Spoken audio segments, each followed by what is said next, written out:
Student কেমন আছো? I hope প্রত্যেকে শুধু ভালো নয় ভীষণ ভালো আছো।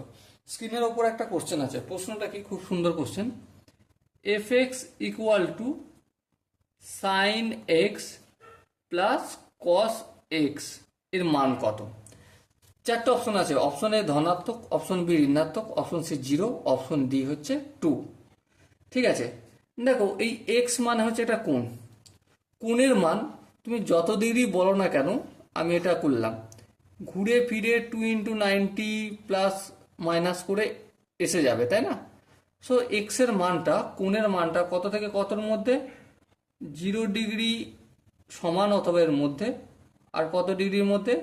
90 ডিগ্রি এর মধ্যে হয়।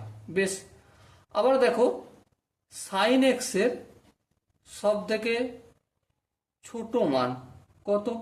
0 ডিগ্রি সমান অথবা ইকুয়াল হবে। আর সব থেকে বড় কত? 1-এর থেকে ছোট অথবা সমান হবে। বেশ, সেম সাইনেরও যা কসেরও তাই। ঠিক আছে, কস এক্স 0 আর এটা হচ্ছে 1। এবার লক্ষ্য করো, কি লক্ষ্য করো?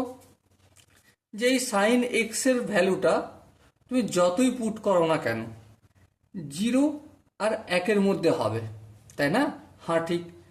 তাহলে 0 থেকে 1-এর মধ্যে যদি হয়, এখানে কি চিহ্ন আছে?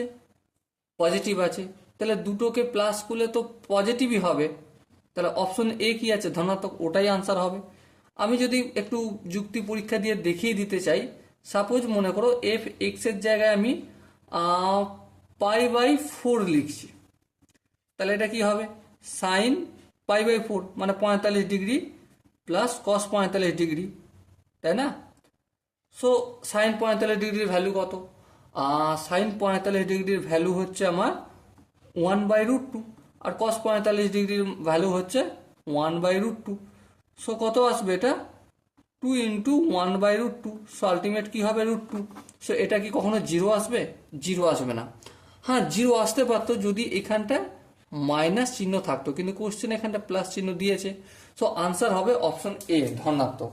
ওকে, আই হোপ প্রতিটা স্টেপ বোঝা গেছে। যদি কোনো স্টেপ বুঝতে অসুবিধা থাকে, ডাউট থাকে বা কনফিউশন থাকে, তবে কমেন্টে অতি অবশ্যই জানাতে হবে। ওকে, সো ডিয়ার স্টুডেন্ট, দেখা হচ্ছে পরবর্তী সেশনে। ততক্ষণ পর্যন্ত ভালো থেকো, সুস্থ থেকো এবং জয় হিন্দ।